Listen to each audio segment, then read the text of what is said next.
Hiya folks, you're really welcome to this week's episode of John's Garage. This is a really short one. Actually, I think I'm probably going to do this as an additional video. This week we are saying goodbye to the Rover 75. So Project 75 is out of here. So let's take a quick little walk around. We'll talk a little bit more about it. It's peeing rain, so I'm standing in under a little bit of shelter here, and we'll see what the story is with it.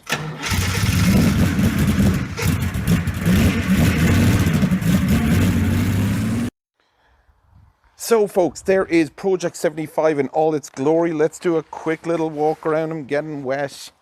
God, it's just been a misery to try and video anything recently. So, what was the story with this? Right, I left you with this a couple of weeks ago. The last thing you would have heard is that it was going in for an NCT.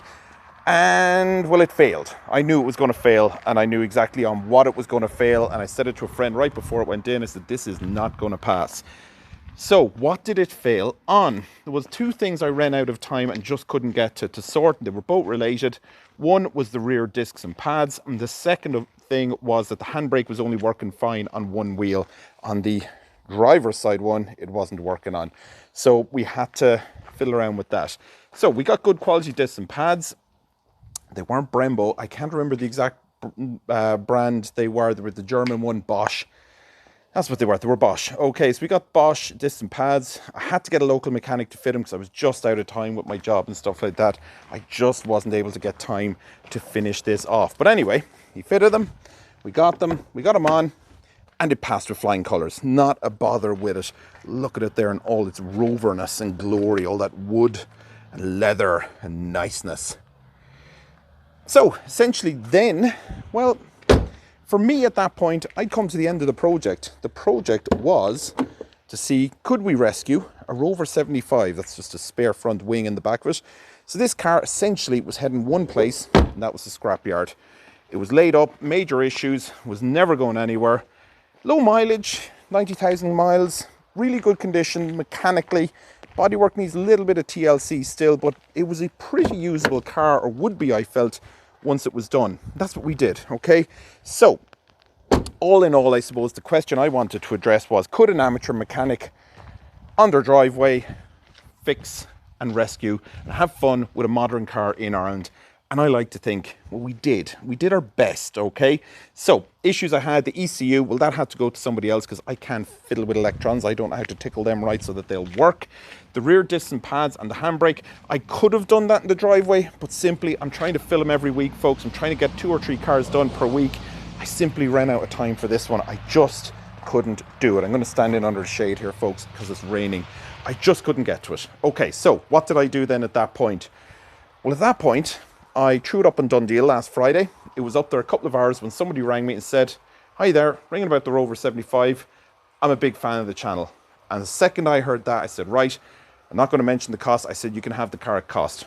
I'm not making a profit out of this. I'm kind of doing the wheeler dealers model. If you remember that program from a few years ago. Still going, just not as good. So I used their model. I added up exactly what the car had cost me in terms of parts. I pretended time didn't exist, so we didn't calculate out what the time was, and I said, listen, you can have it for that much money. And the guy agreed. And he's paid a good deposit, and I believe he's about an hour away, and he's going to pick up this. He's going to take it on a lovely spin back to Sligo. And I really hope he gets hours of fun out of this car. I know I have. It was more about just fun, entertainment. I always look at this as it's a hobby. It is not a profession for me. It's just a hobby. I'm not worried about, we'll say, time. I'm not worried about any of that. The frustration of trying to track down parts that can and can't be gotten. It was pure entertainment for me. So the car has an NCT. It's NCT till I think June or July next year. It's in good working order. Not perfect, but certainly usable. And I'm delighted. There's a few more little jobs to do. I've discussed those with the owner, or the new owner, soon to be owner, and they can drive it away and enjoy it. So what I would say to you folks at this point, as I said, it's a short video. I'm not going to drag this out too long. What I would say to you at this point is, do you like amateur mechanics playing around with cars like this? Do you like seeing somebody struggling, getting frustrated, nearly pulling their hair out? If so, let me know. And if you like that, I'll line up another project and we'll do it, but you need to put it in the comments. The other thing I would say to you folks is, make sure and subscribe to the channel. I'm noticing in the figures of a huge amount of regular people returning every week, but they ain't subscribing. Subscribe. It's easier because you'll get alerts and you'll know when the videos go up, okay? So listen, folks, I don't know whether the new owner wants to be filmed or not. I'm not going to pressurize him into it. But anyway, if they want to be filmed, there'll be an additional piece after this. If not, adios for this week. Thank you all very much for all your time, for watching, subscribing and enjoying the channel. Really means a huge amount. Talk again. Bye bye.